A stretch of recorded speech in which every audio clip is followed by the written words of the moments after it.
দেখতে পাচ্ছি তাদের সামনে আমি খুব স্পষ্ট করে বলতে চাই যে নিচে আমার সঙ্গে আলোচনা হচ্ছিল ইনফর্মালি এই অধ্যক্ষ পরিষদের নতুন যারা একটু আগে আমাদের যে জেনারেল বডি প্রায় ৭৮ জনের একটা কমিটি একটু আগে এখানে সাধারণ সভায় ঘোষিত হয়েছে।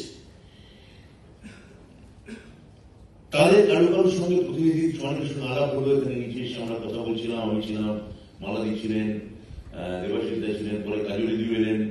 আমরা সবাই মিলে কথা বলছিলাম যে ওরা বলছেন যে কি হওয়া উচিত, এবং আপনি অন্তত এটা বলুন যে আপনি ওখানে দাঁড়িয়ে এইটুকু বললেই চলবে যে আপনি আছেন। আমি বললাম দেখুন আমি তো আছি, যদি আমি আসবো কেন। কিন্তু সব থেকে বড় কথা হচ্ছে এখানে যারা আছেন আমার রাজনৈতিক যারা সহকর্মী, আমার কেউ লোকসভার, কেউ বিধানসভার, কেউ পুরসভার, এরা আমরা সবাই আছি, কিন্তু আমরা একই রাজনৈতিক দলের সহকর্মী। আমরা তার থেকেও বড় কথা হচ্ছে আপনারা যেভাবে এই সংগঠনটাকে সাজাতে চেয়েছেন, এবং পরিষ্কার বলতে চাই, স্পষ্ট ভাষায় বলতে চাই, আপনাদের মাথায় আসলে আমাদের রাজ্যের মাননীয় মুখ্যমন্ত্রী, আমাদের দলনেত্রী মমতা বন্দ্যোপাধ্যায়ের হাত আছে। এটা খুব স্পষ্ট ভাষায় জানাতে আমাদের দ্বিধা নেই। দুটো জায়গা থেকে আমরা এই সংগঠনকে দেখতে চাচ্ছি, এটাও আমি আলোচনা করছিলাম। এক হচ্ছে অবশ্যই যে শিক্ষাঙ্গনের স্বাধীনতা, অটোনমি, যেটা একটা ৩৪ বছরের জগদ্দলের জন্য একটা প্রায় খোলামেলা যে বিদ্যাচারীর যে পরিবেশ, সেটা ধ্বংস হয়ে গেছিল। নানা রকম ষড়যন্ত্ররা এসে এটা প্রায় অচলায়তনে পরিণত করেছিল।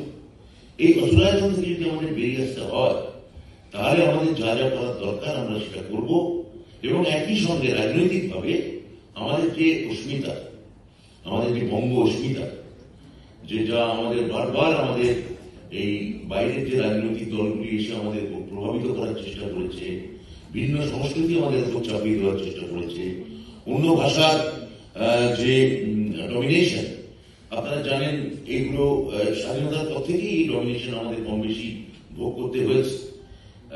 কিন্তু বাংলা বরাবরই নিজের স্বাতন্ত্র্যে সমুজ্জ্বল থেকেছে, নিজের জায়গা থেকে বরাবরই খুব যাকে বলে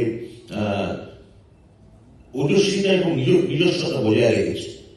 এই নিজস্বতা এবং ওজস্বিতা বজায় রাখা, এটাই আমার মনে হয় যে ওরা যে গ্র্যান্ড ন্যারেটিভ দিচ্ছে আমাদের উপর, আমরা মেটা ন্যারেটিভে তার সঙ্গে লড়াই করবো।